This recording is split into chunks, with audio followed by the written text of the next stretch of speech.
the most surreal, ridiculous experience. Like, you literally are like, have everybody lined up and you're waving goodbye. Then all of a sudden the doors close, like 10 people rush out, grab you, haul you into a golf buggy. You're speeding around corners while someone's saying, okay, this is what's gonna happen. You know, Sonia's gonna be there, she's gonna ask you these questions. You're in. And then you get pushed into the stage and there's lights, and you go from seeing, you know, 8 other faces day in, day out, to hundreds of people like chanting and putting their hands up for high fives. It was daunting. Like, it was so crazy. I almost didn't recognize her. It was so weird. Like, to have her sitting next to my bed for like the last 2 months, and then to have the real deal in front of me, it was beyond belief. It was one of the happiest moments of this Big Brother experience, yeah. And she's such a cutie patootie. Like, she's just waddling down the stage like with a tissue in her hand. I'm like, Mom! I think there was a start, probably the first week or 2. Yeah, like, he's a hugely attractive boy, and he has a heart of gold. But I think as time goes on, you get attracted to the other qualities, and that sort of does put you in the friend zone. When the only male attention you have is like 3 or 4 guys, you sort of do have that instant physical attraction. But I think you get to a point where you realize it's probably just because you're bored a little bit, and it is just the physical. And when you get past that, you're like, well, this guy's just gonna be a good mate of mine. And you're living with them 24/7. Like, who wants to live with a guy that they have the hots for straight up for 24/7? No way. You just, like, I kudos to the girls that have made it work in their house, but I think it'd just be all a bit too much. 100%. We have had some amazing times that we've shared, just the 2 of us in the house.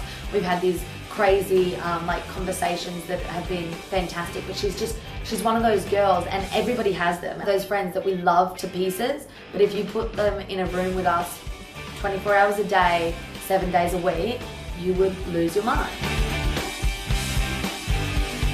I don't think there's one. I think there's a collection of moments where it's just pure bliss, and one of them was the cake scene. The cake fight scene. One of them was the time that we had the catwalk, and you know, everybody was dressed up in these ridiculous outfits, and they finally put on some music. This is a hard one. I think all in all, I'd have to say Layla. I know that there's been a lot like sort of come out about things that she said, or like the way she's nominated, but whether it's she said what she said, you know, for camera, or that's the way she felt, for me, she was that person. She was a rock. She was someone that was a little piece of home. She was always there when I needed her. Probably, oh, that's a tough one. I would probably say maybe Ben. Just from the things that I've sort of heard, like the fact that he's maybe said a couple of naughty things about, I think, everyone. I think he's probably the one playing it the hardest. That it doesn't come off that great when you're in the house. Never. No. It's a once in a lifetime opportunity. There's like a handful of people that will ever be able to experience this. If you walked out of here with anything but like happiness and love for the experience, then you don't deserve to be going on it. There's 20,000 other people that would take your place like that. Both hard questions. I think it'll probably be down to Layla and Michael at the end. I think it's become evident that I think most people that are left are playing the game, to be honest with you. I've heard Ben, Michael, even Stacey, even Sam, even Layla, they're going into that diary room and everything shreds off you. So yeah, I think they've all got the strategy down pat.